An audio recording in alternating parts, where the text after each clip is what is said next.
Hello, podcast listener. This is your host with the most, JJ Gordon. I want to meet every single person on the planet. That's why we call it JJ Meets World. Today, our guest is Jacob Hartje. I've met him previously, but you get a chance to meet him today.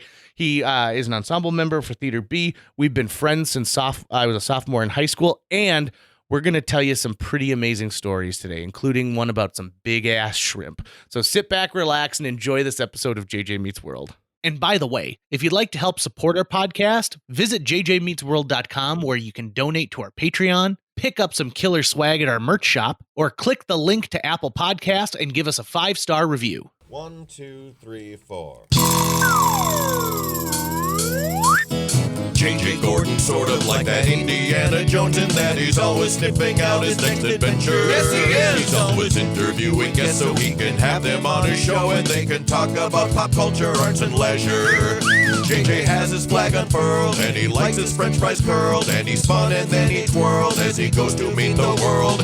He will march into the rain even if his ankle sprained. Take a peek inside his brain. This podcast is called JJ Meets World. Every now and then, I feel like Saturday Night Live needs to go through a burn it down, let it regrow, a forest fire, a phoenix from the ashes. And I think each generation has a cast of Saturday Night Live that they think of as their cast, like that.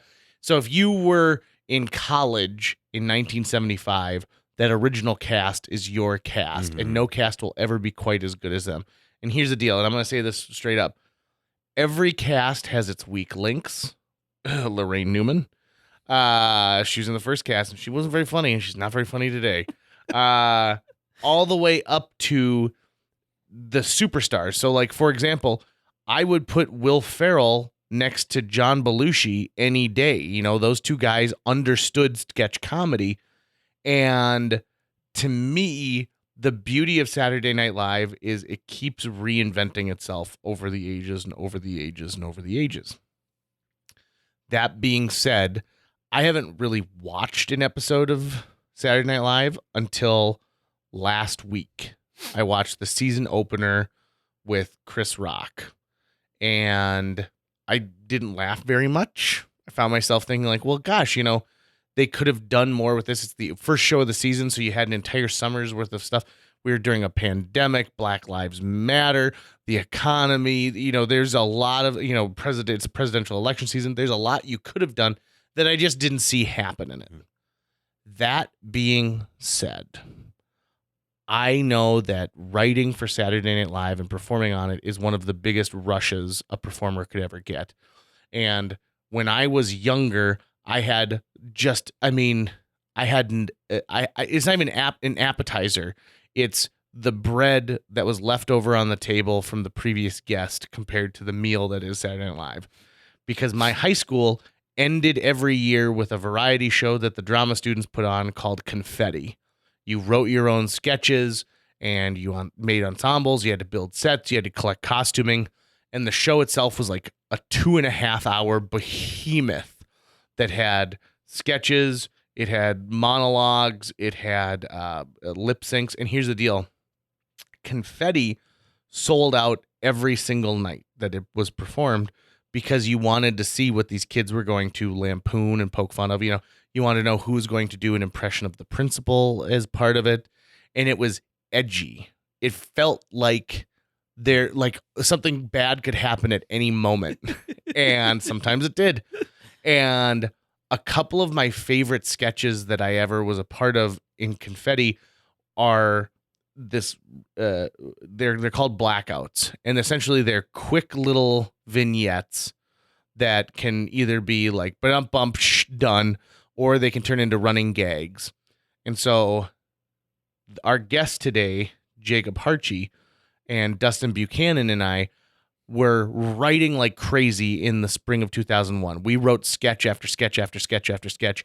And our drama teacher, Gwen Stark, said, we need to have a running gag that's a blackout running gag. So essentially something that can take place in front of the curtain. So while we're setting up for the next sketch, this can kill 60 seconds of time, 30 seconds of time. And so I remember Jacob had been really sick. Like he had like a spring flu. And so he was hopped up on Dayquil and like there's no tomorrow. And he just started like walking around, like acting like a monkey. And then he started flapping his words and like, like a bird.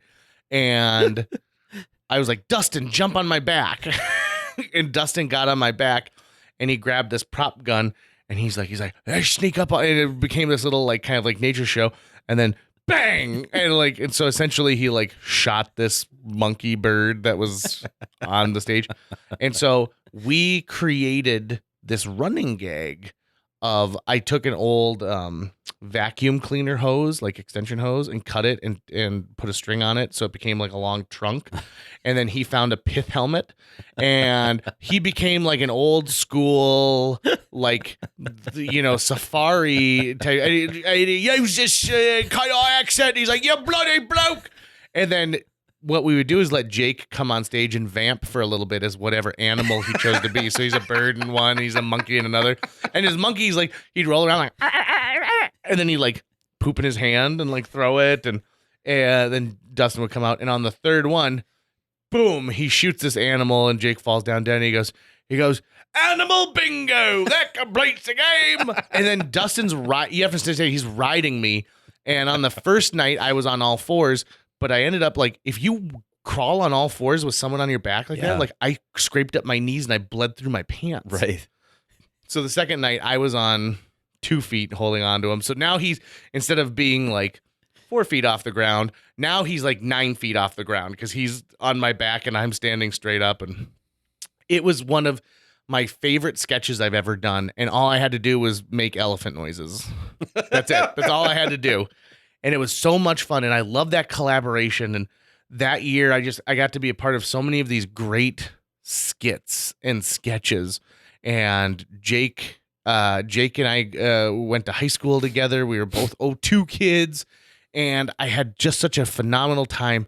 And I've been in such awe of his talent that I think SNL would be lucky to get Jake to be a part of it. And I think that Jake is just one of those guys who's so charismatic and you can't help but just see the immense talent that he has. And the fact that he's willing to share time with you is just amazing. So this episode is full of a lot of laughs. We tell some stories. We talk a lot about Dungeons and Dragons, and we have a really good time. I will also tell you this. Every story you're about to hear today is absolutely true. It's not being blown out of proportion. In fact, we've hidden some things from here that would make it seem even more fantastical. It's actually tamer than what actually happened. So I hope that you guys really enjoy this one. Our guest has got 4 names, and we'll address that right at the beginning. So let's get this one going. JJ Meets World. Welcome to the JJ Meets World Studios, Jacob Henry Monahan Hartje. That's correct. The man with 4 names. Yes. I've known Jacob for a long time. Jake, let's talk about the 4 names because there's a story there that I always enjoy hearing. Yeah. Oh, yeah. Oh, if you're a fellow 4-namer. You're a 4-namer? I'm technically a 4-namer. William Tucker Matthew Lucas. Dang. I'm sorry. You continue. I only have 3 names because I'm, weird. But and each J stands for JJ. Right. So his full name is really JJ Gordon. Yeah, that's right. And you got the birthday thing going with the 10-10. Yeah, it was my birthday yesterday. J's are 10, so it's 10-10. So I like that a lot. Yeah, I had a golden birthday. I was 10 on the 10th of the 10th and the party started at 10 a.m. on my 10th birthday. And it was a big to do. So tell us where the names come from, and do they all fit on your driver's license? No, they don't. I've been a JHM Hartje for a long time, or JHH. A lot of people just drop the M. So let's see here. My Henry comes from my dad's side of the family, and Monahan comes from my mother's side of the family. And I think it was just one of those situations where when they were trying to decide who to name me, they were originally going to name me Caleb. But then I guess at the last minute there was an audible, and they switched a couple consonants, became Jacob. Yep. And then they decided, hey, we want the lineage of the dad's side and the mom's side. Let's get it in there. And so, Jacob Henry Monahan Hartje. It's a mouthful. I don't need to go into what the JJ stands for, but I'm the same way. So, like, one of the J's is for my mom's dad, and one of the J's is for my dad's dad. That's awesome. And, like, I find that always to be kind of a neat thing that, because you're carrying along a little piece of history, right? Yeah. I want to know what the catalyst was for that audible. I want to know if, like, maybe your dad, like, had a fender bender with some guy named Caleb, and he's like, I hate the name Caleb. We're not naming this kid Caleb because I just met a Caleb, and that guy was an asshole. What was the name of the kid from Children of the Corn? Was that a Caleb? Did, like, your dad, like, happen to walk by, like, a movie theater on the way to the hospital, and he's like, that kid's an asshole. It's no. We're not naming him Caleb. We're not sending him out into the corn. I think just recently, it was my grandmother's 89th birthday. So even though in the midst of COVID, we had a very small gathering, and at that time, people were sharing all these family stories. And my dad told me that it was my great aunt Midzi, who I will never forget that woman. She was so kind to me. I used to spend summers at the family farm up there. And quick little side tangent, she had a mastectomy. And so because of that, and I would say because she was a full-size woman, you might say, she had very large prosthetics for her breasts. Mm-hmm. And well, you want to match? I'm in. I'm into this story. Let's hear. Yeah, I'm ready. Okay. Where is this going? Yes, please.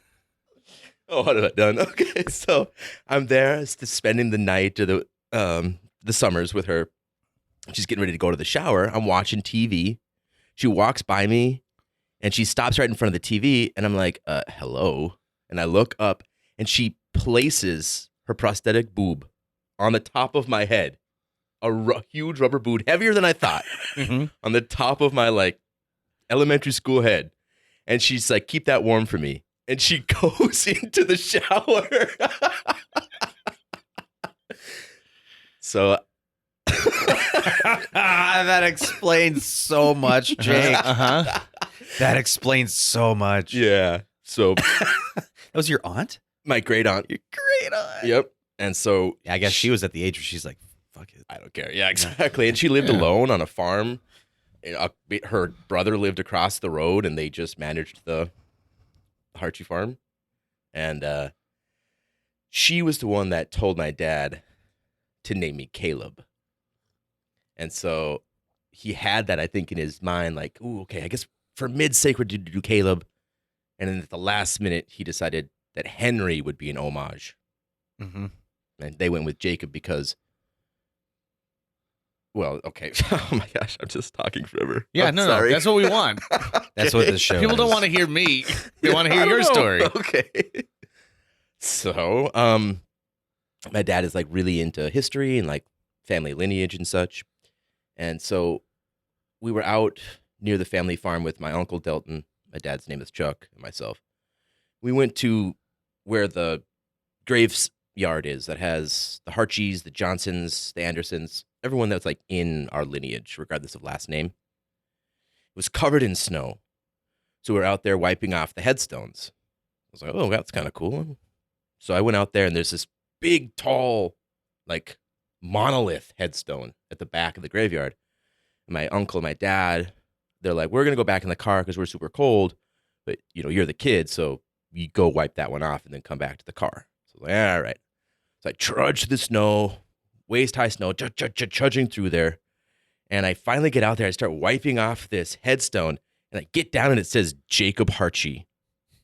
And I look up, and my uncle and my dad are going nuts in the car because they just made me go wipe off a headstone that said my own name. Like, it's a very Christmas Carol moment in your life, isn't it? Where you look at it and you go like, oh, God. Yeah, exactly. It's a wonderful life, man. Oh, my gosh. So, yeah, that's, I think, why the Audible came in. He was going to go with Caleb, but then for some reason, right at the last minute, decided we'll still keep it in the family, but you'll have your own identity with Jacob. What if it was like, oh, you know what? it would be a great prank if 38 years from now, if I name this kid Jacob, and then I'd show him a gravestone with his name on it. I know where one is. Let's call him Jacob. I want to pull this prank on this kid. Slow burn. A slow burn. Like, I've waited so long for this. I haven't had kids yet, so I'm in a position where I can make that plan now. There you go. Or, yeah, I mean, really, in all honesty, if you really want to do it, you could just get a headstone made with whatever you end up naming your kids. We're and plop all it in into the a graveyard. position to do this prank, you guys. I think we should all today go to a graveyard and pick a name for our firstborn kid. So I've worked at places where you get like a discount, like a benefit, right, for working there. So when I worked at Fargo Theater, all the popcorn and pop I could drink, right? For Take Two Video, I got free rentals. Hey. What about people who work at a monument like place? They're like, do they have the best setup like for Halloween decorations? Where they're like, well, we misspelled Doris's name, and so I brought this one home, but they all weigh 400 pounds. Exactly. Like, do they get to bring home like the duds? Just the blanks or the slabs that don't make the cut. Oh, we're not going to carry this type of granite anymore, so they gave it to me. Isn't that what Midwest Mud kind of does with clay? It is. They yes. just get scraps of clay everywhere. So if there's like a Midwest Mud for grave markers, They get the old clays. yeah, The it's duds. a good limestone. So, I met Jacob in high school. We were Yeah. both in Mr. Kelly's like life sciences class. Now, here's what's important about Mr. Kelly. He was a longtime football coach at Fargo South High. Everyone knows Coach Kelly. Like, he was a big deal at Fargo South High. So big that his daughter actually started to got her teaching degree, and she was my pre-algebra teacher when I was in 6th grade. And she like on the last day of school, she showed us this video of her jumping on a trampoline. Like, that's what we did on the last day of school. And I'm like, okay, She just whatever. watched it. But she was like a first-year teacher, right? And so, like, I mean, like, it was the one teacher I ever took like a photo with where I was like, can I get a picture with you on the last day of school? Hey. So Mr. Kelly, so we have to sit in on these rounded countertop desks, and Jacob and I end up at the same countertop desk. Serendipitous. And I tell you, like, it was awesome because Jacob was like one of the, you could be friends with anybody. That was the beauty of it. And I still was like sweatpants and like, should I wear a Garfield shirt today or a Simpson shirt? I don't know. And so it's really fun to make friends with Jacob. And on my birthday, so think about this. On my birthday, 20 years ago, our sophomore year, you came over to my house. Do you remember this? Keep going. Yeah. You came over to my house and brought me a package of paydays. Oh my And we God. hung out because it was also the weekend of ValleyCon. Holy moly. Yeah, and we went to ValleyCon, and Jacob was the first person who introduced me to the musical Rent. No That way. all happened on my Wow. birthday 20 years ago. Oh my God. Isn't that amazing? That's amazing. That's Yeah. crazy. I was thinking about that yesterday when I was like, oh, we're going to have Jake in the studio. I was like, oh my God. That's The timing is just perfect. Like tick, tick, tick, tick, tick, tick, tick, tick, tick, tick. Holy Goes cow. around in a circle. And then we've had some pretty amazing adventures since then. This is blowing my mind. I know, right? And then, so one of the things I like the most about Jacob is clearly one of the most creative minds I've ever met in my entire life. In improv, we play a game called Spoon River, which is based off the Spoon River anthologies, where people talk about their death. And so in the game, two people talk about their death, and then the third person combines them all. So if one person died by getting rolled over by a shopping cart and the second person is attacked by squirrels, the third person talks about being at the same shopping market and then like having an army of squirrels because they couldn't train dogs, and then boom. And so that's Jacob's like that is his absolute like blissful place, is being the person who takes elements from everything else Sure. and brings them together. It's one of my favorite things that you do is you've got such an amazing mind at bringing things together, and I think you bring people together too. Well, thank you, JG. That's a very good compliment. I really appreciate that, man. Good. There's many more coming in this podcast. So let's talk about this. Also, Jacob played Harold Hill in The Music Man Yep. when we were at Fargo South High, because he's a triple threat. He can sing, Years he can ago. dance, and he can act, all of them together. Yeah. Right?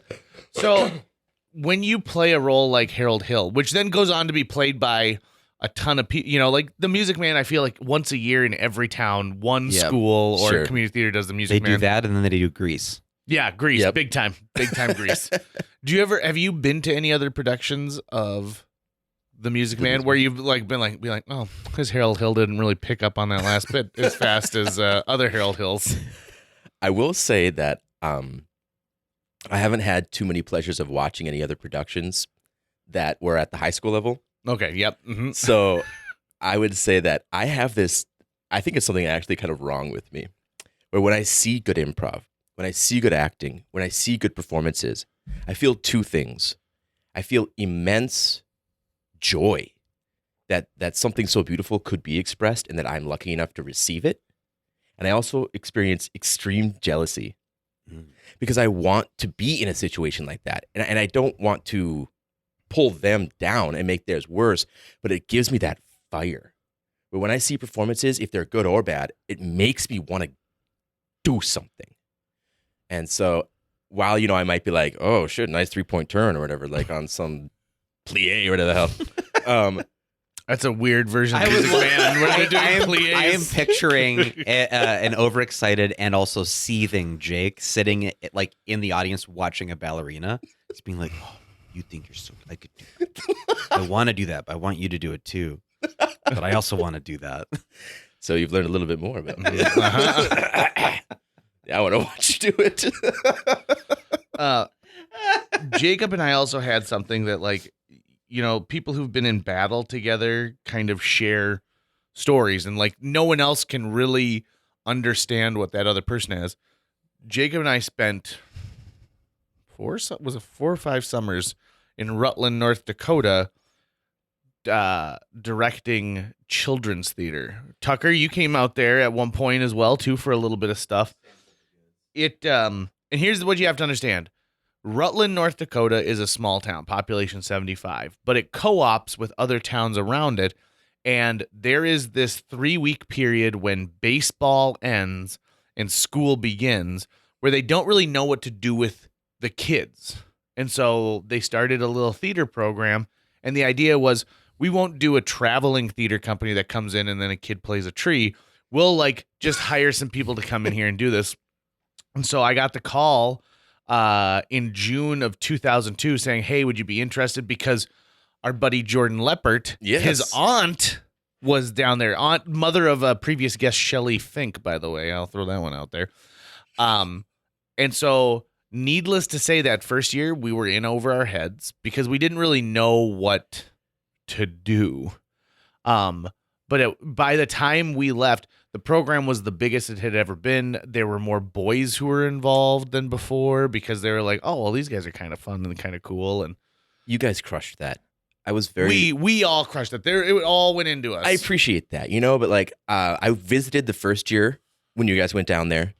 And so I was like, oh, this is kind of cool.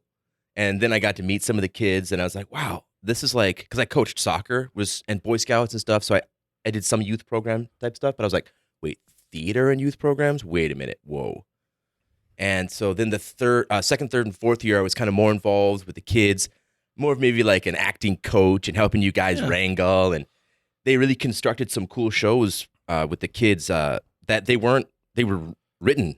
Yeah, we wrote our own by shows. you guys. Yeah, that was really, really cool. And We did one where I clearly ripped off a John Ritter movie called Stay Tuned. Where the kids get sucked into a TV. But like, Were you remember worried? that year's like we built. So that year, like, Were you worried? I was for a little bit. I was like terrified. Jeffrey Jones also, who, from Deadwood now is a disgraced actor. But the last year, I think it was, so we did a Rutland State of Mind, which was the sketch comedy show. They had never done like a sketch show. So we had them do the parrot sketch from Monty Python. Wolverine. Yes. Yep. Yes. Oh, and we did, there's the Jim Carrey where Jim Carrey is like the hot tub lifeguard. Oh, yeah. From Saturday Night Live, from the first time he hosted Saturday Night Live. And so we had a bunch of these sketches with, then we did the year that we did the original. Oh, we did Take the Money and Run, which was a play off of Rashomon, whereas the like a bank robbery from the perspective of like 8 people, and so like the old security guard, we made a fake big belly for him. He thought it was like a bunch of ninjas, and they did kung fu fighting, and It was musical numbers. musical numbers. Yep. It turned out to be one of just the most fun experiences of my life. And trust me, there were nights where it was like, oof, I don't know if I can do it tomorrow, guys. Yeah. I don't know if I can. Because what they didn't tell us was we could set the rehearsal schedule. So if we only wanted to rehearse from like 1 to 4, that'd be fine. But we were taking their kids from like 8 a.m. to 4 p.m. with an hour for lunch. And they're like, oh, yeah, no director has ever done that. And they told us that after we were done. And I'm like, well, son of a bee. Like, you mean we didn't have to be babysitting them all day long? But we, let's take Shelly, for instance. Mhm. If it wasn't for something like that, Shelly performed with us. Shelly found her career with us. Mm-hmm. Shelly is married now. Yep. And so it's like, because of the commitment that you had, because it wasn't just this 1 to 4, we'll show up and, half-ass it or whatever. We established real relationships with these people. And, it's so strange to know that you could be in like a mentorship position and watch someone go from just a kid that doesn't know who they are to seeing them now in full stride, owning a house, pieces of land, chickens. Yeah, one of John now does soil analysis, where like his company is leading the world. Where like if you're gonna buy land, you bring his company in to tell you, the composition of the soil would be great for this and this, but like you could never grow soybeans here and get the yield. And like that kid is developing that technology. I love it. Yeah, that is such a amazing time in my life, and I'll never forget some of the nights out there and, the Time Machine movie. Yeah. Oh man, that was just such a blast. We had a really good time. We had a really good time out there. And I also, if you're listening to this and you're in a smaller community, this is a very easy, low-cost way to give your kids an experience in the arts. You don't need a ton of equipment. I mean, really, what they did is they gave us the town hall, which is used for community gatherings and weddings and stuff like that. And they happen to have a small pocket stage on there. The lighting was all done with farm lighting equipment, and they had the hired hands out at the farms come in and put the stage extension on. I mean, there's nothing here that couldn't be replicated in any city in the country very easily. And it gave here we are, like, we're some high school guys, and I remember writing down, like, they're like, we're gonna give you $1,000. And I'm like, $1,000? What? Yeah, right. And they're like, oh, and plus we'll provide you like a house. And I was like, we get our own house? And of course, I'm 18 years old. That was right? cool. Like, that is cool. Like, no one telling me what to do or when to be home. Yeah. Now, there were a lot of places to go in Rutland. But even like some of the relationships you make with the parents, right? And to me, I always thought, oh, we're going to be the out of town guys. We're going to be the big city folk. Yeah. And people bring us over pies and want to chat with us. That really didn't happen. So sometimes we had to make our own fun. And we did. I think it's funny that we transitioned from a story about a swindler that moves to town to teach the kids how to play music to us actually going to a town. Well, that was the thing, is every year they wanted a musical, and really Jacob's the only one who could handle that because I mean, my roles in all the musicals were like, oh, here's the non-singing part. Here's the non-singing part. And then Jared hated musicals. Right. How did he and I end up becoming friends? Because that's all I wanted to listen to. Yeah, I think it's that Venn diagram. Yeah, right. It's got to have a crossover somewhere. Mhm. Makes it stronger. Another thing that I've got a chance to do with Jacob over the years is like play some Dungeons and Dragons. Oh, definitely. Which to me is like really a great opportunity because your creativity flows during that. I've had Jake as a dungeon master several times. Sure. And they are incredibly complex open worlds, and you can just do whatever you want in them. And the nice thing is Jacob can follow you along with it. When you listen to our Dungeons and Dragons episodes of JJ Meets World, like all of that is skill points that I learned from Jake watching him like I mean, some of them we had like hundreds of hours built in. Oh, yeah. Hundreds. Yeah, I actually like I have like a kind of a broken heart, to be honest, because we've been playing D&D together for years. I mean, I want to say 10 years, man. Yep. And I've had probably 10 times that many groups in that time. And so every Sunday morning for years, we would always meet. And we've had, I think we had that one group that started way back in 3.5. And then Davey picked up the mantle for a little bit. He was DMing us for a little bit, and then schedules didn't work. And then we started the one that I think it was like we could see the finish line. And then between schedules and relationships and just all of the that murkiness of life that you just don't know what's going to come ahead. We haven't finished it. I know. And my character in that had just undergone a dramatic shift. So like I was a paladin, and if you're a paladin, you have a god, like a nature-based god, and if you defy your god, like it turns you completely. And I had just turned. I had just turned because I lost a game of Yahtzee against a demon. And that's what's the best. That's the best thing about that game is because I went into that session thinking like, okay, they're going to go down into Asmodee's Slayer and he's going to have all these contracts, like stacks and stacks of contracts. And if they're observant enough, they're going to notice somebody that they actually know their contract is like on the table. Mm-hmm. And so JJ's character, what's his name? This was ASIC because I named my characters after sneaker brands. Oh yeah, exactly. Played Reebok. Converse the All-Star. Converse, yeah, that's right. His brother is ASIC. Yes. But so he's got this like this demon in front of him, and he's making a deal, and everyone at the table is like, "What are you doing? You can't make a deal with the devil, basically." And JJ challenged him to a game of Yahtzee, mm-hmm. And so instead of like. Theater of the mind saying like, oh, it's back and forth and it's so tense and oh, you lose or something. No, we played Yahtzee. And it came down to the last friggin' roll. It was like, honest to God, you could hear a pin drop in that room while we were rolling those dice. It was amazing. It was amazing. And that is one of the greatest things about that game, I think, is because if you're flexible, if you're there to just tell stories and have fun with your friends, it can go anywhere. It can make a game of Yahtzee intense, like 10 out of 10 intense. When that final die rolled and you lost, we were all like, even I, as the DM, was like, no, because I'm rooting for my players. You know, like a lot of DMs, and actually, there's no right way to do it. I think, some DMs they want to kill their players, or they want to make it so it's like it's me versus them. Where I'm like, we are a group of storytellers.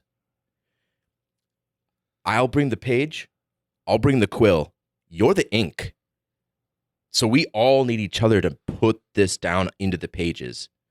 And then if you're flexible and you use the improv skills that we've been able to harness for so long, and you bring that to improv, and you try to have a little humility and realize like maybe your story isn't the best story. You know, you may have comprised the Princess Bride in your mind, but then someone comes at you and they throw a curveball and you wind up with a 10 out of 10 moment playing Yahtzee. You have to let that happen. Otherwise, I think your restrictions will also restrict the magnitude of the story. I think kind of the brilliance of D&D is if you don't want to take that mantle of going on your own, there are a ton of amazing pre-made games that say you're in a cave. You know, you can't really go anywhere. You're in a cave and you got to do this and you got to problem solve. Or you can have this complete open world. In the game we're talking about, one of the things our group had really not done well is collect money. And you need money when you go into these towns. And so at one point, my character runs into like a toucan man. Like he's like half man, half toucan. And we devise a way to make it's ice cream on a stick, but you dip it in chocolate, and they call it a dilly bar. And so the next time we went to that town, the toucan man was like, "It was a huge success. Here's 6,000 gold. This is your half of the fortune." And the only reason that works is because Jacob's willing to like be like, let's have some fun with this. Yep. And I know that there are absolutely days where you show up and you've put hours into what you're doing. And then we're like, no, we're not going to go in that castle. And then it's like, well, okay, there's a small cart nearby with some hay on it. And that to me is part of the fun.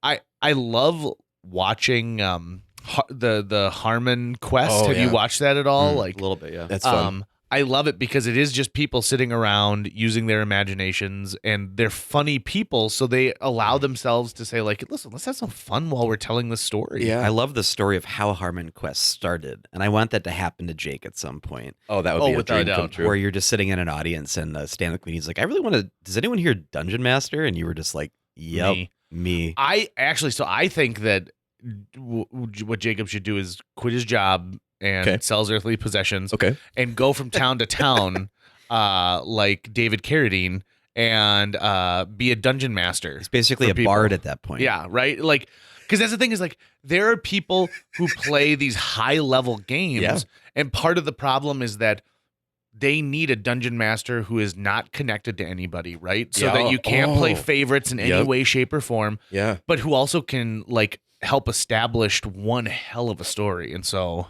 I think I've been very lucky to actually experience a small facet of that, because one thing in life I think that people acquire is infamy.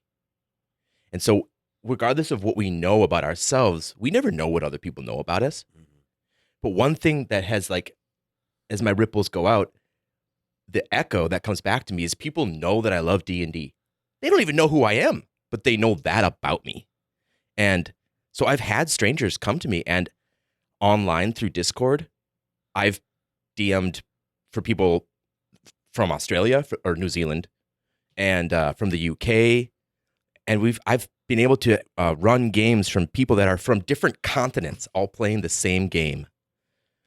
And so I actually have thought, like, wouldn't it be cool to make some sort of a company called, like, Have Dice Will Travel or something? mm-hmm. So yeah, trust me, that is a thought I have. That would be awesome, dude. Yeah. That would be really killer. But yeah, you know. Because, I mean, in all honesty, it would be, you know, I know in the poker world, there are professional dealers who go out there. And so you can hire a dealer to come in and, like, oversee your game.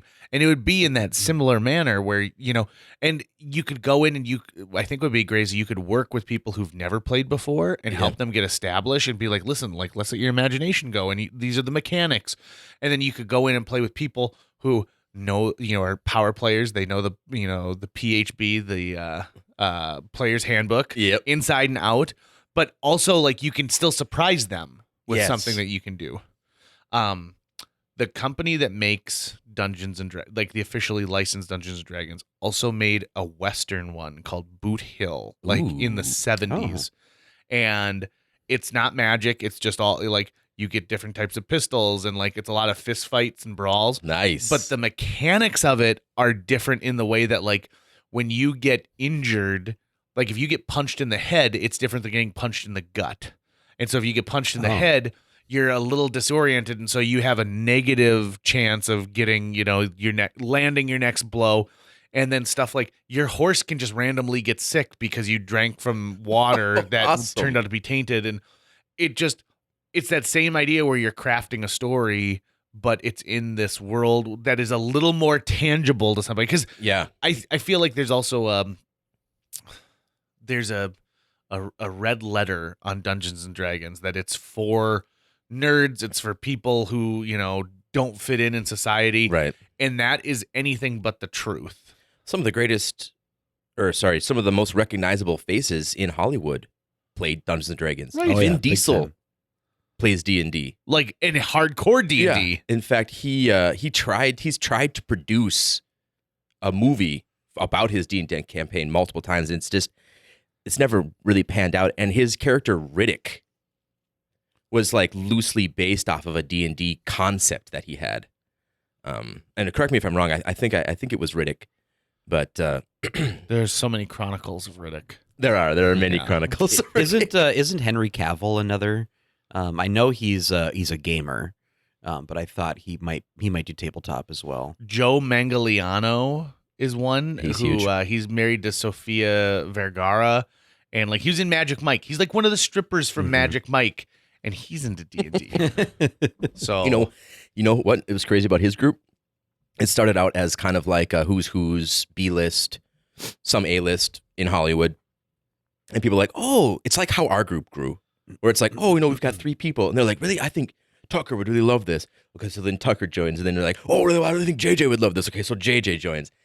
he wound up having people keep joining his group because how can you say no to people in Hollywood Right. that want to produce stuff? And you're like, oh, can I join your group? No. Oh, well, then you can't be in my movie. Yeah. Oh, shoot. Because I'm looking for someone else to be in The Grinch too. Still Grinch. So he got this call from D&D from Game of Thrones. Ooh. So first I think it was David or something. He called in and he was like, hey, can I join your group? And he was like, okay. He joined and he's like, I'm at 9. So like, I really can't take you, but I can't say no to you. Right. So yeah, you can join. He's like, wow, that was great. Can Dan join? And he's like, I told you I'm at capacity before you, but okay. So apparently now he's got this like monster group, but it has people like writers from Game of Thrones and other actors and stuff in it. It's like, that's what I love about this game is you can find people from all different worlds, sit down at the same table. And as long as you're willing to have fun together, man, you can just have great memories. Name another type of game besides tabletop games that you could go to the store right now and buy it off the shelf and you would get this much versatility out of it. Mario Kart 64. Ooh. Enacting battle mode. No, there's nothing like that out there. Because even like you say like, oh, well, I can immerse myself in a fantasy world in books. Yep. That's great. But that is a solo passive experience. This is a fully interactive experience. It is what you make it. It is what the people around you make it. Right. Well, you buy one book and you get the rule set. You're right. You just basically you get some document that has the rule set, and worlds just open up. Yeah. There, we did a one-off where we had some friends from out of town because it was right before the holidays, and Jacob made one that was Christmas themed for us, where we're in this weird dreamscape, and so like Frosty the Snowman played into it, and the Grinch and Ebenezer Scrooge. It was awesome. Like it was so much fun, and I've got some videos from that night of us like laughing so hard while we're playing it, and it is like that's just the fun of it is you never know what's going to happen, and it's a little bit of this, a little bit of that, and also you can eat snacks while you're doing it. Yeah. Yep. Well, and I think right now in this COVID world, everyone's missing that social interaction that you would normally get in that too. Also, I want to point this out too.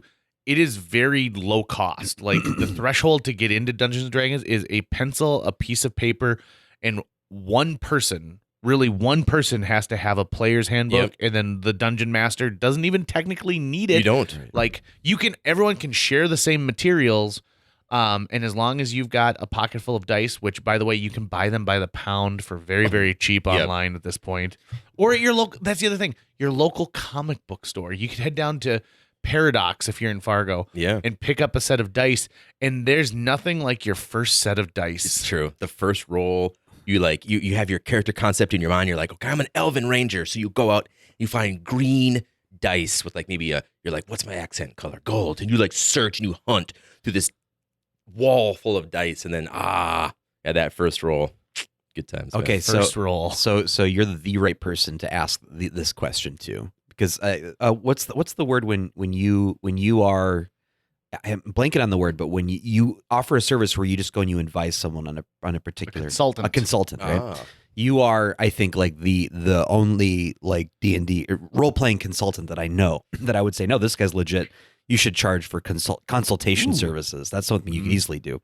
I was thinking, like, wouldn't it It's be like a cool? flat rate. There's like a certification, like you're a certified DM or something. Yeah. You're like, I'm See, certified. that's Boom. what you need to start. That You would be need a- to that start would be like amazing. a training course where someone essentially gets like a foundation level knowledge, and then you can certify them as like, I'm a level 2 dungeon master. Wait a Through minute. the I'll have to look Hartje into this. School of Dungeon Mastery. Yeah, exactly. Yeah. So here's my problem, Doctor. I love cyberpunk. I love futurism. I love that sort of aesthetic, Matrixy / Blade Runner. Blade Runner is my favorite movie of all time, right? That's where I want to go role play in. Shadowrun would be like the named dominant system in that space. I have yet to find a Shadowrun system that I can even grasp, and the last 2 systems are broken. are Sure. completely broken systems. So Shadowrun as a property doesn't have a current system out there that's pliable. And what I'm looking for, the experience I'm looking for, is I want enough simulation so that I feel like I'm playing an actual game, but I don't want to do the level of depth of simulation that Shadowrun tries to get you to do, where if you're going to snipe from this rooftop, what's the wind speed, what's the caliber bullet, the blah, blah, blah, blah, blah, Yeah. blah, right? It takes forever and it doesn't make any sense. I want to be able to move through that world flexibly and swiftly, but still feel like I'm playing something. So is there a system out there that I could use that's just not the Shadowrun system to have that same experience? Oh, definitely. There are tons of developers out there because, once SRU and Wizard of the Coast became so popular, well, it's like, well, I've got ideas, so why don't I make my own game, And I say people should be making games. Just because there's these huge, it doesn't matter. We have to still be out there. Like, so that's why we make theater the way we do. That's why we do improv the way we do. It's because it's like, we still have to be doing it out there. It might not be these huge aircraft carrier type shows, but I think it's important that people are still out there developing their own games. And I think that there's like D6 systems where it's like the D6, a 6-sided die, your standard die is what establishes your like success and failures. Which is Shadowrun. Yep, Shadowrun falls into that. And then there's, on top of that, you can complicate it by, like you're saying, like the wind speed, and I'm trying to snipe. So, okay, so you add 6 failure die. Okay, well, how proficient are you in it? Well, blah, blah, blah, blah, blah, and my ocular implant gives me a +2, so now you're rolling 6 dice versus 7 dice, and you have to add them up, and the 6s are 2 and 1 and all this stuff, and you're like, blah! Then there's like a version of this game where you can just say, it's twice as hard, so roll less dice, and I think like Eberron is kind of a sci-fi system, and then there's Starfinder? No, Spelljammer.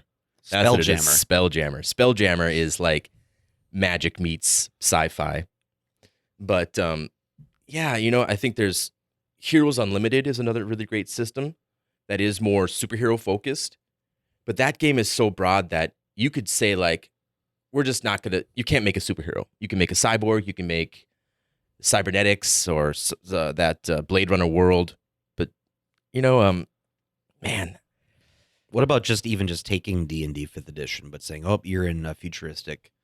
Yeah, thing. and that's what the Eberron and the Spelljammer settings are. Okay. They take D&D's structure and then they put this different skin on it. Okay. Which is like in Eberron, magic created technology, so they're like one and the same. Where in Spelljammer, technology and magic grew next to each other, so there's like science versus magic. Yeah, I love the world that Shadowrun has laid out. Like, I really want that structure. I just like everything that they've chosen in its history. I just need a system that actually works, that I can play in there, and I don't want to spend, so like if you were to, okay, this is going to be tough to guess, but just Sure. give me an estimate. Let's say on an average session for you, with how much of that time do you think is spent just doing calculations? With new players, I would probably say like 20 to 30%. Yeah. Okay. With players that have played maybe a handful of sessions, 10. See, because like Shadowrun feels to me like it could be the exact opposite. Yeah. Like you could be spending so much time figuring out all this stuff, but even their 5th and 6th edition rule books just literally don't make sense. Like the list of errata that people have found in those books is just miles long. It just tells you this is a broken system. Don't even play it. Don't even try to touch it. Okay. Well, that gives me some good steps to look at, because that's, I've always wanted to. I've been in a number of different role-playing campaigns over the years, but they've always fizzled out after 1 or 2. Oh yeah. I just never found that level, but I also never did Shadowrun or did a cyberpunky version. I remember pouring through the AD&D 2nd edition book that I had at home and just being obsessed with it and being like, oh man, I want to like go have imagination time in this land. Artwork is so amazing too, Yeah. and it, like the it's full of these amazing pictures, and you actually can do a little bit, in Boot Hill. I was listening to a podcast about Boot Hill recently where they talk about how, a lot of this is based off of real weaponry. So like you're not getting a fictional gun. You're talking about, actually getting like a Smith & Wesson, and like the recoil on it is based off of like what, the history books say. And even in Dungeons and Dragons, you find out about all of these kind of medieval all this medieval weaponry that you didn't know previously existed that are very neat. Oh, heck yeah. You know what? I just realized, this is a tangent now, but the same movie camp out event that I got to know you at, I think was where I first got to know Jake at too. Which one? Final Fantasy. Because the night before, because I got to know you that night and into the next day, but I'm pretty sure you were there the evening before. You didn't camp out overnight, but you hung out with us in the parking lot, because I remember you sitting in my van with me and either Dustin or Jason or someone else, I can't remember who else, and I had a CB radio in there, and you were like using it. You were like doing like trucker speak or something.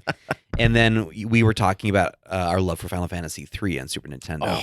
And we talked about, I was like, this is the first dude I know that I can talk about this game with, and just going nuts over that. But then you then left. You didn't stay the night. And then JJ was there later, and then I got to know JJ more that same night. We had McDonald's breakfast. I'm pretty sure that was where we first really started talking.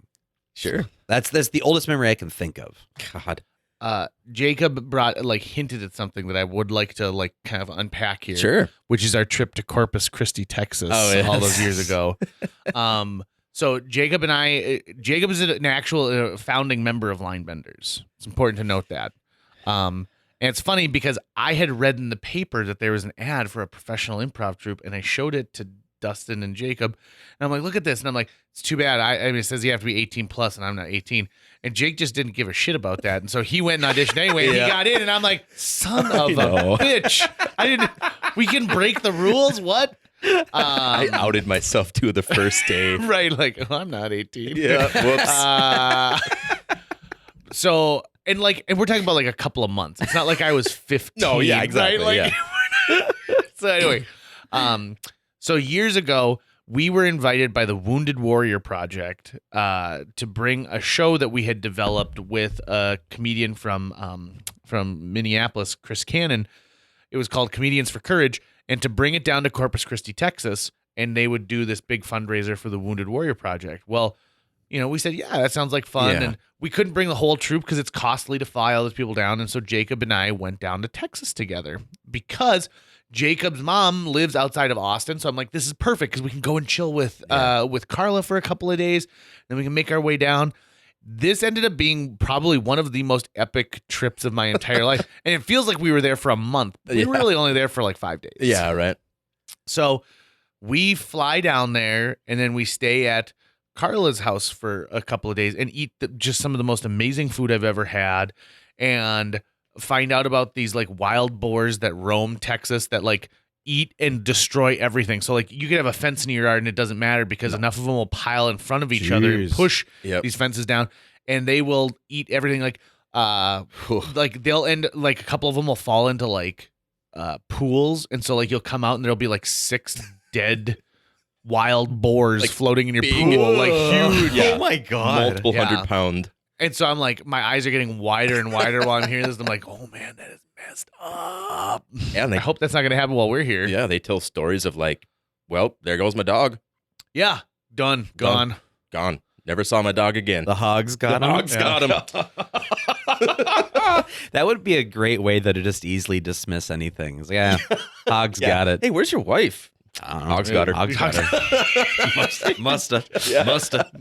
Be like, that's one of the 3 things you can click on a form, like for the police. Like, insurance forms. Yeah. Hogs. Yep. Ain't seen her. Hogs got her.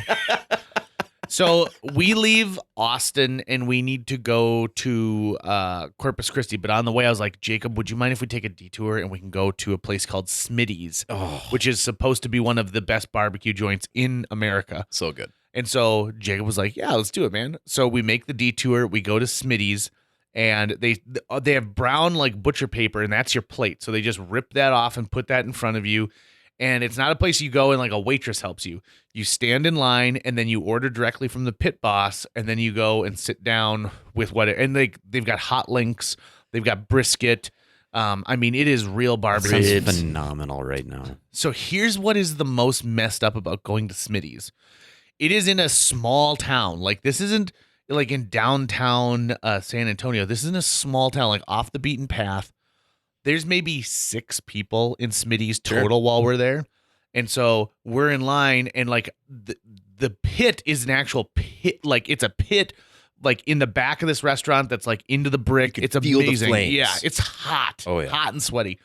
And so Jacob and I are standing there, and we're talking to the person who's in line behind us, and we're talking about like, yeah, we don't get food like this back home, like they're like, oh, where are you from? Like, oh, we're from Fargo, North Dakota. And she goes, oh, I'm from Crookston. Yep.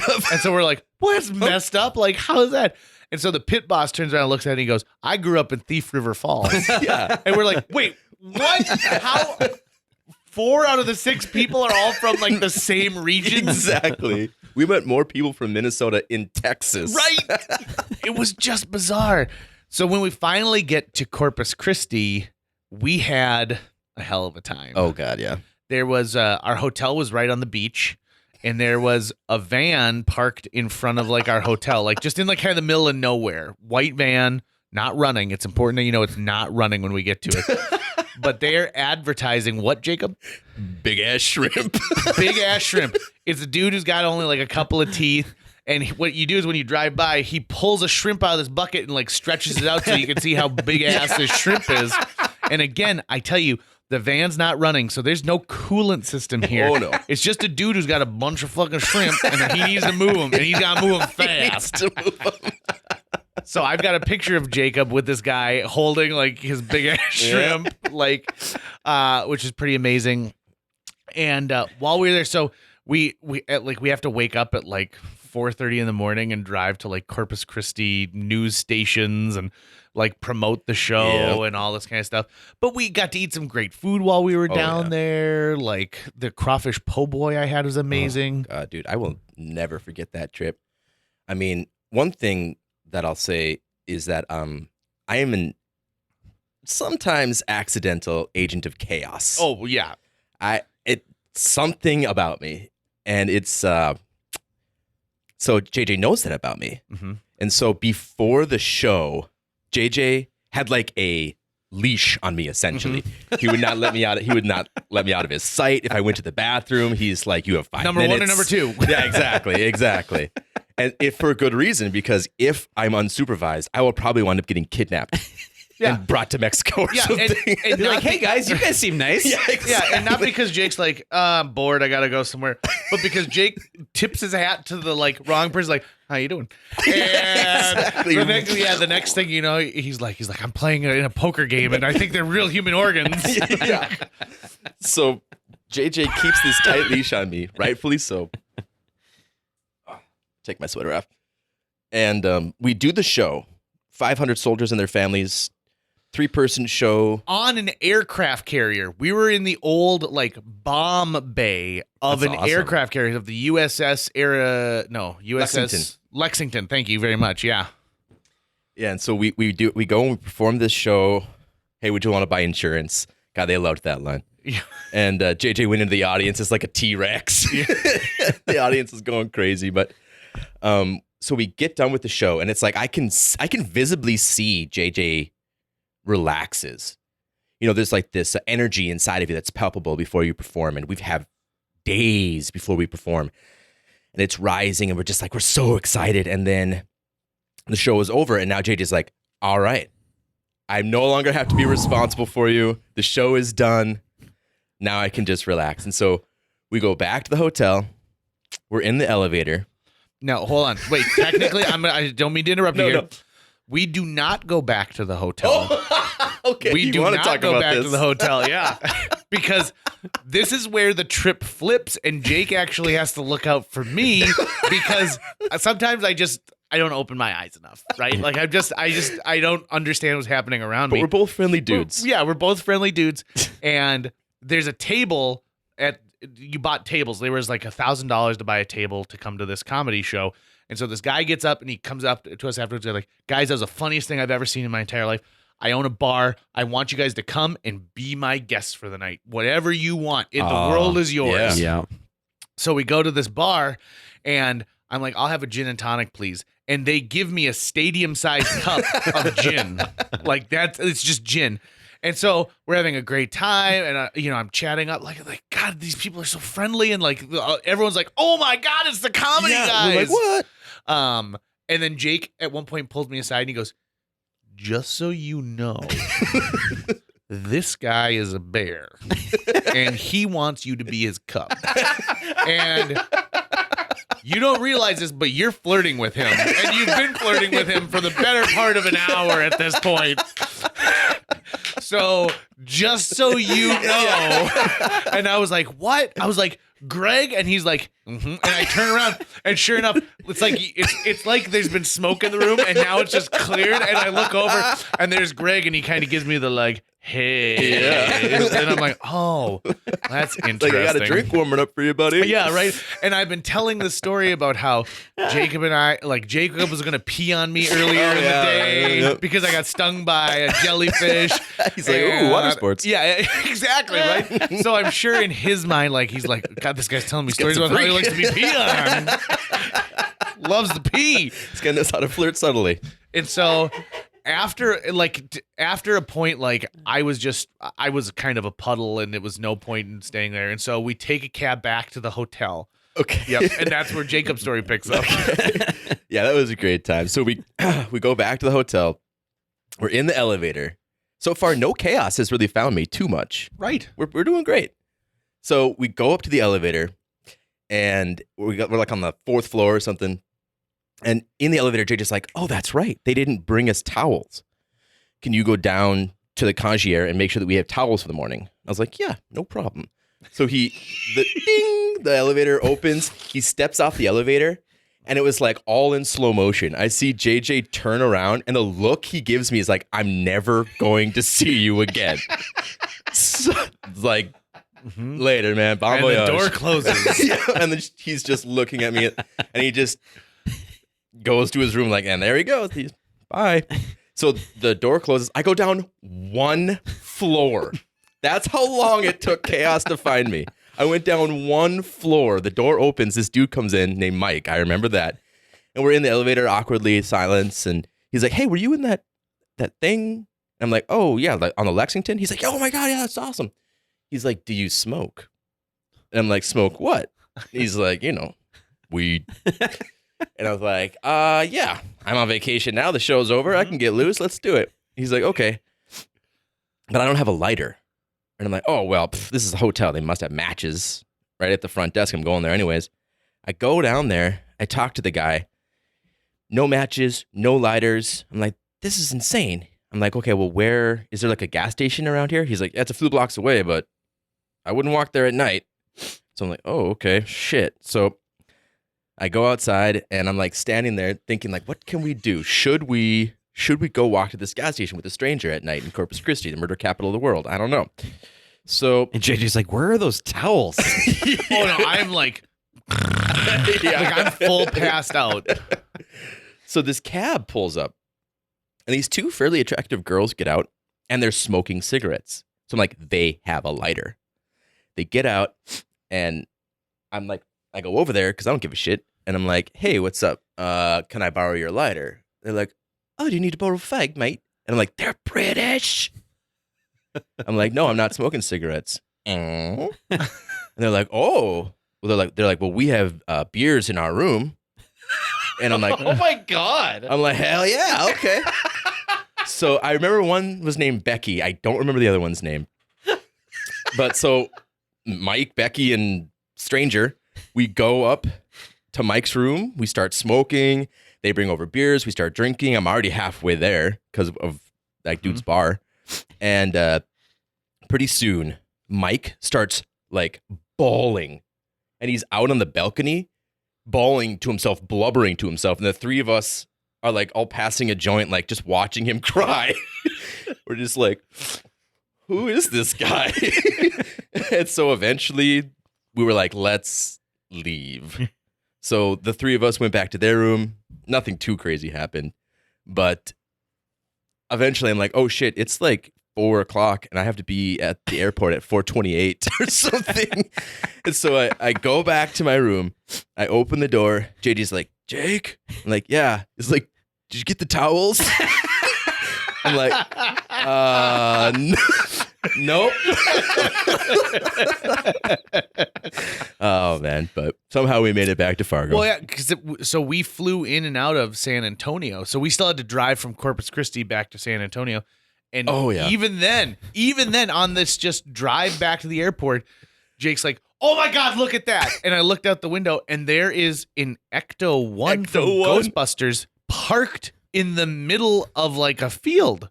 Yeah. And I was like, next exit. Sure. And we turned around. Somebody had like been a fan and they had taken an old Buick and completely remade it into looking like an Ecto-1. It looked beautiful. It did, right? And it's funny because in the new Ghostbusters Afterlife where they show the like old like Ecto-1, that's exactly what it looks like. Oh, yeah.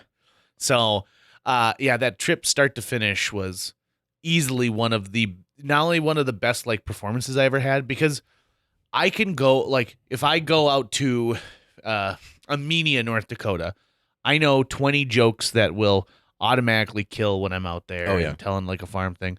But when I went and got to perform with Jacob in front of an audience of people who not only didn't know me, but didn't have any kind of background experience that I had, it was amazing to know that like you could still earn laughs from people not even knowing completely like about the area and you know what it's like to be there. We had one DJ who brought us into a show who told us like, he's like, we don't listen to country music in this part of Texas. We listen to red dirt music. And so what it is, it's a specific type of country. So like there's hillbilly rock, which is like kind of what Kid Rock does. Then there's country music, there's pop country, but this one selection of music is red dirt, and it's very specific to an area of Texas. And like they've had some red dirt artists who have broken through into other genres, but I can use that with country music people now and be like, oh, that's some red dirt, right? And they'll like go, what? Nice. How do you know about red dirt? I'm fascinated by this. What specifies something as red? Like what sets it apart from other music? Partially the instruments, partially like the like how you can identify like old country music by like the twanginess of it. For sure. So red dirt is a little more like classic country music with its twanginess. Okay. And so it was really interesting. That guy was a pretty interesting dude, but then he's like, get the hell out of here. I got to interview someone who's doing a Tanya Tucker tribute. You know. But yeah, we had a ton of fun on there. We've had a lot of fun on road trips, and we've had a lot of fun doing other stuff. Friendships, ups and downs, you Yeah, know? right. Not the perfect person. Be like, just to be clear, Jake did not pee on me. No, I but did it not. was seconds, literally seconds away from peeing. So we were swimming in the Gulf of Mexico, and we were like the only people out there, which I thought was weird, right? So we're swimming in the Gulf of Mexico, and it's amazing. And I feel like a twig brush against me. Like if you've ever been in a lake and like there's something floating that brushes, and so I just kind of wipe it away. And then all of a sudden I lift my arm out of the water, and there, twirled around my arm, is a jellyfish, and there's like one like across my stomach, and I'm like, oh my God. So we rip them off, and they instantly start to burn. Like it's a burn that you just can't get away from. And I'm like, oh my God. And I was like, I think that the only thing you can do is pee on it. And it was like on my back and stuff. Yeah. And so, because at first Jake's like, do you want me to pee in a cup? Yeah, and right, then like I can pour it on you, and I was like, I don't know. I think you're gonna have to aim it. Like, I think it's. I don't know if I can get like. I don't want to like waste urine by trying to get the stuff on my back. Waste urine. And so we kind of look each other in the eye and be like, this is gonna happen. Let's go upstairs to the bathroom, and we're literally walking, about to get on the elevator, and we run into some of these Wounded Warrior guys, and they're like, hey guys, how's it going? I'm like, oh, not great. I got stung by a jellyfish. Well, don't pee on it. That's an old wives' tale. And we're like, oh yeah, we weren't gonna pee on it. We were gonna. And he goes, you need to go get into the pool because the chlorine will actually That's right. clean out like the poison that's in there. And so just sit in the pool for a while, and it'll make you feel better. And be like, thank you. Yep. How did it make it feel better? Yeah, but it's still like it. You know, like when a cat scratches you and it raises on your skin like that. I had that all over my arms and on my chest and a little on my neck. Like, and then we went and we were touring the USS Lexington, and so we're on the what they call the top of the ship. Oh, the flight deck. Yeah, we're on the flight deck, port side, and we Hey. looked over into the bay that's right, like, because the Lexington was right near our hotel. We looked down, and oh my God, tens of thousands of these jellyfish were everywhere. Brown. Yeah, and we're like, oh my God, look at that. And they're like, yeah, you can't swim in the Gulf right now because it's jellyfish season. And like, you'd be stupid to go in the water. And I was like, yeah, only an idiot would go in there. And then I was thinking, like, I'm lucky to probably be alive at this point. Like, if Jake and I had just been like attacked by these things all Yeah. of a sudden. And we were feet apart. Yeah. So it's like, it's so uncanny that only one of us got hit. And you had like, yeah, I remember like the S kind of like squiggly lines. Yep. Yeah, and it made me really hot too. Like, so I'm like Okay. really hot. It felt hot to the touch all the time. Also, on that same trip, on one of our nights, we went and ate po' boys, and then there was a baseball game like just down the road from there. Yep.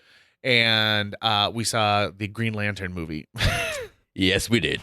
which was just awful. It was just the cherry on top of that Really? Sunday of and a like trip. the theater was packed for it too. And I God, was you like, had I'm to watch that sorry. movie with a jellyfish sting. Yeah. Yes. Oh It's all man, injury. Oh my that's God. rough. Oh That my is God. brutal. I think we probably have stories as many stories as the road is long.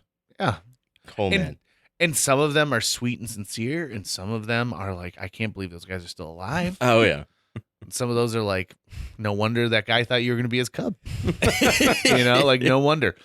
But we've had a lot of good times over the years. Yeah. So right now, like at the time of this, like you're involved with the show at Theater B. Well, you're an ensemble member, but you're also like involved in like the creative process on this show. We can talk about it, even though it hasn't gone out yet. but we Okay. can totally talk about it. Or you could just like tease it if you really want. Let's elude. Yeah. So, yeah, I've coming up on 5 years ago, I want to say, coming up on 4 years ago, Tucker actually is the person that I went to lunch with. Has it been 4 years? Just about. Wow. Yeah. Just okay. about 4 years. Time passes so fast. It does, right? So I auditioned for, I've always wanted to be a part of Theater B. I was in a production of The Underpants with JJ, directed by Tucker Lucas. And that was kind of my first introduction. But then, life moves unpredictably. And so I moved to Philadelphia for a little bit. We'll just put an asterisk on that. You can check the footnotes. I moved back, and I had decided that I was like thirsty for theater because I was working for a theater out in Philly, and Theater Exile represent. And then, so I auditioned for this show. Was very lucky to get cast in it. Played Robert Cecil. There's a great show called Equivocation. Great role. I mean, wow, that's a meaty role. I think I did okay. There's a couple parts I'm like, ah. You did had to fantastic. physically change your the way your bones were structured for that Oh, show. man. Like I watched Jake doing the show and I thought, oh my God, how does he go home and like straighten out his back? Yeah, I'm very lucky to have a friend of mine who's a massage therapist, and they offered me 3 free sessions. They came to see the show, and they were like, "You need to get into my table You right get now." adjusted. And he put his hands on my shoulders, and he's like, "Yeah, no, you messed yourself up." But then Tucker invited me to lunch, and he extended this invitation to join the ensemble at B, and I was like, I never ever thought that would happen. I never thought that would. I remember going into B, seeing shows and looking at the wall of ensembles and being like, I would love to be up there. And you guys were very gracious enough to give me that opportunity. I'll never forget that, and it means the world to me. So we've been in shows together, and now we're working on this project. It's a one-person show, and the person that's cast, I think, is a perfect choice. Yep. Previous guest Claire Lynch is the Oh, actor on cool. stage for the show, And she's killing it. she She's is. amazing. I think she's bringing this amazing talent and this receptiveness, and combined with, I think, 2 people that have a lot of passion for the show, a lot of passion for the craft. You're also creating something like, here's the deal. Theater B's done a lot of amazing shows. They have not done a show yet during a pandemic. Right. Yeah. And so you're making this up from the ground up. Yeah, Tucker's brainchild. The constraints going into it were going, well, we want to produce art, but what can we do safely? Or, what's the safest version of theater we could do? Which includes having as small amount of people in a physical space together as you can muster, which obviously is a problem for any live event where an audience comes in and sits in close contact, or even any team, anything. Theater's a team sport, so you typically have a bunch of people in a room together. So we said, well, let's find a one-person show if we can, and something that would be good for streaming as well, something that the audience could actually watch it from home. And the play that we're doing was actually found by Jeff Knight, who his wife, Crystal, is one of our fellow Ensemble members, and she then brought it to us, and we did a reading of it. We got to do this. We got to do it. So that's going to be official information from Theater B should be coming out here this week about it. Cool. And so it's a combination of theater and video production. We've had a lot of local businesses that have been very kind in helping us with equipment and design work and stuff on getting it done. So we're really excited. And the coolest thing about the show is that the audience watching gets to vote during the show. It has a voting mechanism. You'll be using your phones, and you'll be going to Theater B's website, and Claire will be asking you to cast votes for different propositions throughout the show. And towards the end of the show, it actually affects the outcome of the show. We're just waiting on official word from Theater B to spread the word now, which is why we're not naming the show at this moment. But we've been working on it for about 4 weeks now. Has it been about three weeks in the space? Maybe I think 3 weeks in the space. And Claire is. She's so good.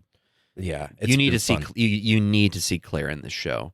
Yeah, going into any show, you're always like, hey, what's the selling point to tell people about? What's the theme of the show, or this conceit, or and we could talk about that. But at this point, I'd say just come see Claire Lynch. Yeah, in this show, I'd second that. She's grown so much in rehearsal, and she's been so tenacious about learning her lines. Yeah. And you've done a one-person show, so it's you. Yeah, it is frightening. It's terrifying, and you can only count on yourself. Yeah, and she's really put the pedal to the metal and gotten herself off book. She's probably 60 to 80% off book. Yeah, I'd say she's at least 80% off book. And that gives us so much opportunity to be in the scene and live the scene and make the scene grow. And I think that she's already bringing so much that the script, the actor, and the productive team behind it, you got to come see the show because it's poignant and you get to change the topography of the show. Right. So that's cool for an audience. I'm really excited. So for info when it comes out, just check out theaterb.org or check out Theater B on Facebook. It'll be going for 3 weekends. We're planning on opening the last weekend in October. So the plan is for 3 weekends, probably about 10 performances total, and the info will be at theaterb.org. You can also go to jjmeetsworld.com/ticket resale, and I will have purchased all these tickets and reselling them for a higher price. So available anytime you want. Yeah, that's our new business model. Yeah, I'm gonna sell Theater B tickets. I'm gonna buy tickets to events. Hey, because that's really popular right now is to have events. It's win-win for Theater B. You'd be selling out all those tickets. Right, exactly. Yeah, that's true. Be like, I paid $55 for this ticket, and be like, yes, you did. Yeah, yes, worth every penny. I remember in Santaland Diaries how it's amazing to be part of a sold out run, right? And I had people being like, well, can you give me some tickets? I'm like, I can't. And they thought I was being a jerk, and I'm like, I can't. There's only so many numbers of seats, and they're eating up, they're done. Yeah, they can't do it. They can't be like, oh, so and so arrived. Well, let's put in that extra row of seats that we only keep just in case. Yeah, unless you want to sit on stage with me, which maybe you do. Sure, that'll be one of the interesting things with this show is because we're not capped by how many people can fit in the space. There's really, as far as I'm aware, no real upper limit to how many people could quote unquote attend each of these performances. Well, and your attendance is an international, is a global group of people. Someone could wake up at 4:00 in the morning in Belfast and watch this show. Yep. It is based in Scotland. It's a Scottish play. Oh. And so, but yeah, because of the time change, I think unfortunately the playwright won't be awake when it's good. But we'll see. We'll find out. We really have no idea. It's Right. totally uncharted waters. And having Jake there has been amazing, and Leah, our stage manager, and obviously Claire. It's just a killer team. So that's been taking up most of our creative energies lately. Well, that's good. That's Yeah. good. You should have something that especially in this day and time, you need something that feels good.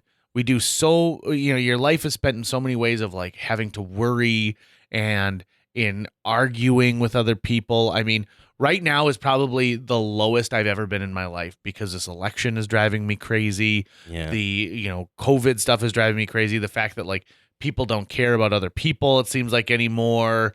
So knowing that there's something happening, I think is really important. I think it's really important that people go out there and like kudos to you guys saying like we're not going to let this keep us from making. And we've said this a number of times, all of us who get together for rehearsal, because we do take precautions at rehearsal too, right? There's only 4 of us in the space. We're all at the very least 6 feet apart, if not more.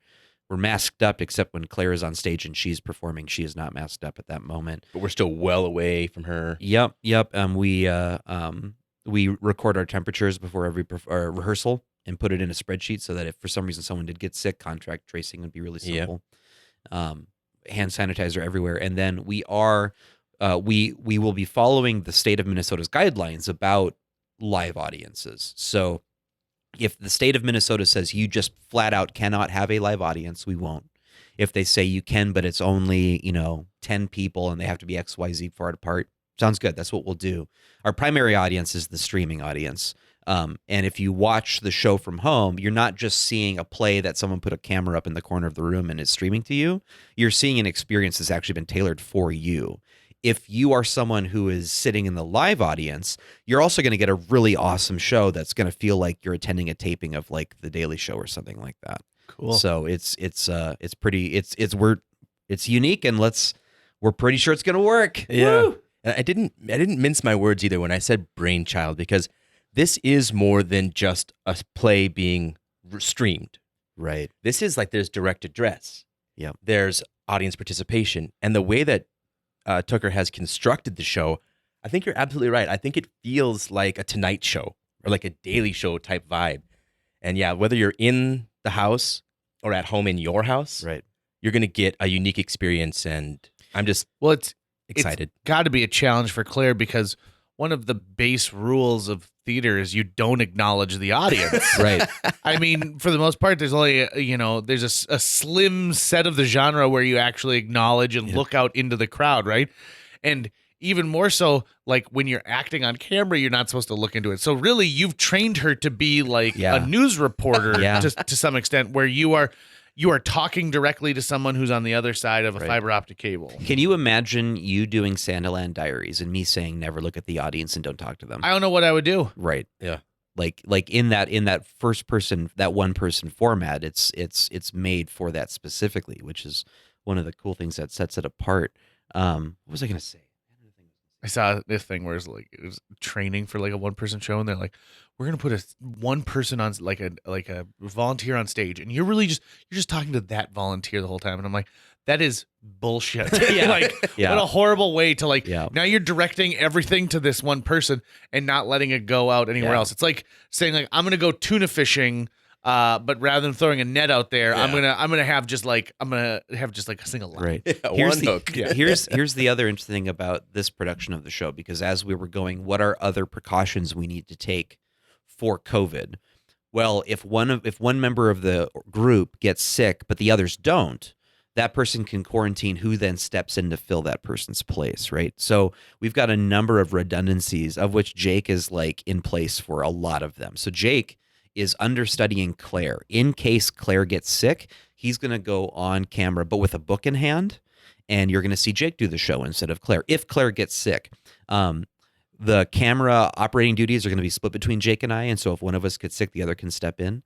I'm the director, and Jake is the assistant director, so as we're in rehearsals, if I suddenly get sick and just can't attend rehearsals, Jake's going to take over and take the show the rest of the way. We've got production people that we have understudies for, like who can sub in for who. Just like it's almost like we're this boat that's going, okay, we're about to go through mine infested waters. We're pretty sure we can avoid the mines if we're careful, but we need contingency plans because we could be hit from mines at all these different sections, and we need to keep the boat going. Oh yeah. So like we've constructed that with this as well. And I think one thing that's, if nothing else, I think other theaters will be able to look at what we did and take some notes on it and go, okay, here's what we're going to implement. Like if we have to do some sort of pandemic show during the pandemic where we just can't have a live audience, because who knows how long this status quo lasts for. Right. And then people call up and they're like, hello, is this theater? Exactly. Is this theater? But we saw your production theater. Right. And we all, B. we also don't want to be a live spreader, right? Like we want to be good members of our community, and we also don't want to live in a cave underground, right? So it's like, what's the balance between those two? At the beginning of the pandemic, I continued to do my daily radio show, right? Because that was something we could do safely. We did. My producing partner, Amy Aller, came over. We did it from my basement. And we hosted our show from my basement.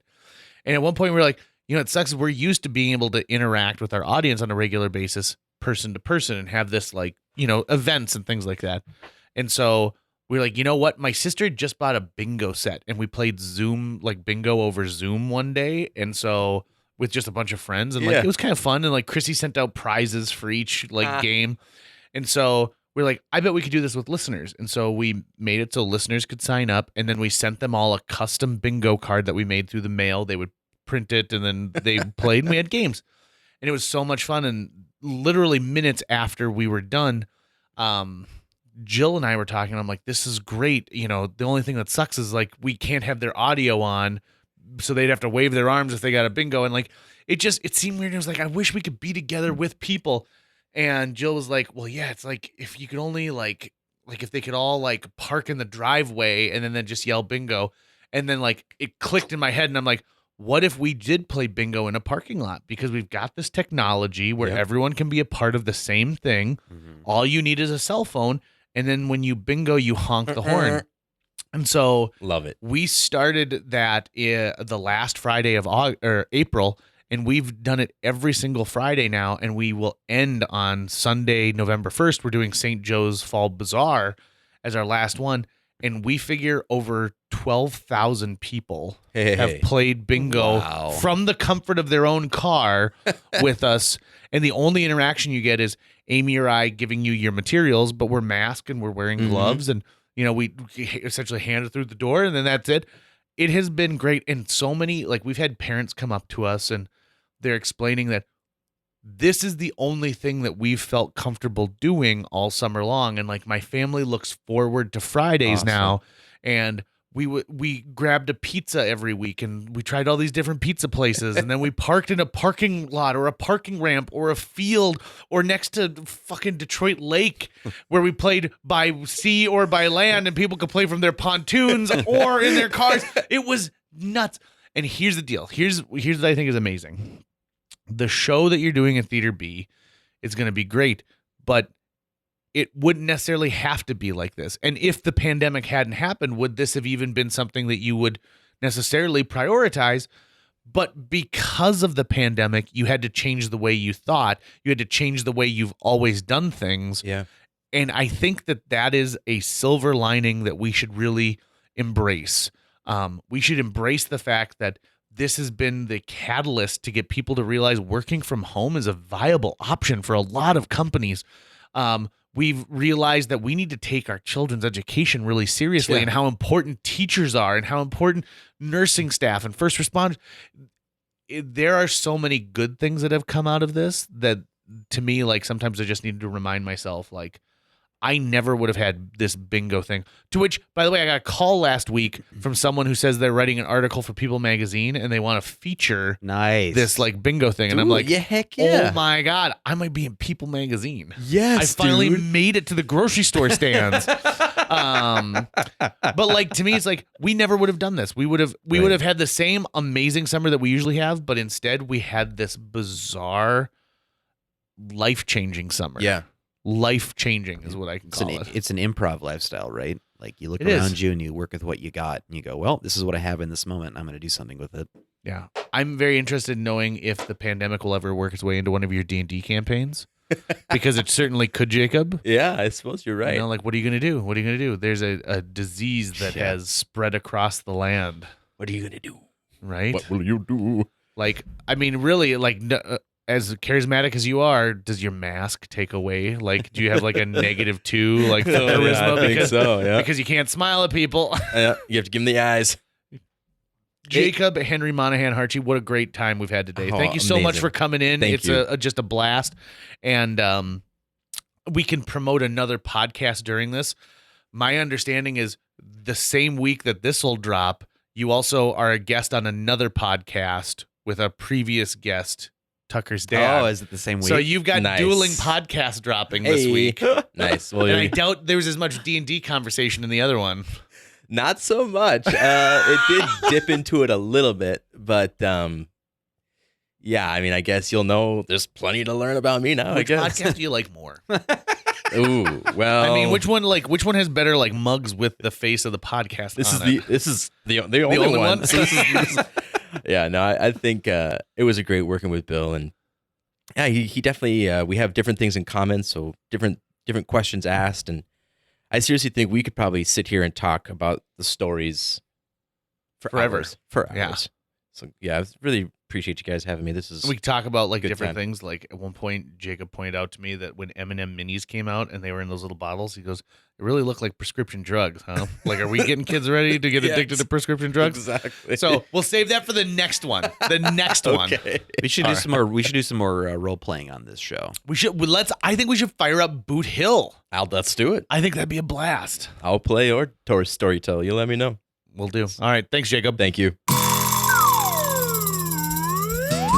That's going to wrap it up for today's show. If you enjoyed this episode and would like to help us continue to produce new episodes each week, visit jjmeetsworld.com, where you can donate to our Patreon, pick up some swag at the merch shop, or follow our link to Apple Podcasts and leave us a 5-star review. You can also follow us on social media. We're on Facebook, Instagram, Twitter, YouTube, all the sites the cool kids are using these days. JJ Meets World is produced every week by Tucker Lucas. You can find out more about Tucker's work by visiting moonbasemaria.com. If you want to get in touch with your host with the most, check out linebenders.com, where you can find direct contact info for JJ or booking information.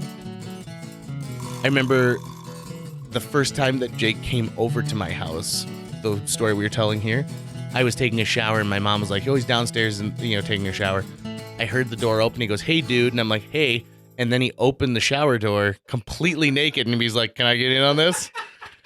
And I was like, "This guy is gonna be my friend for the rest of my life."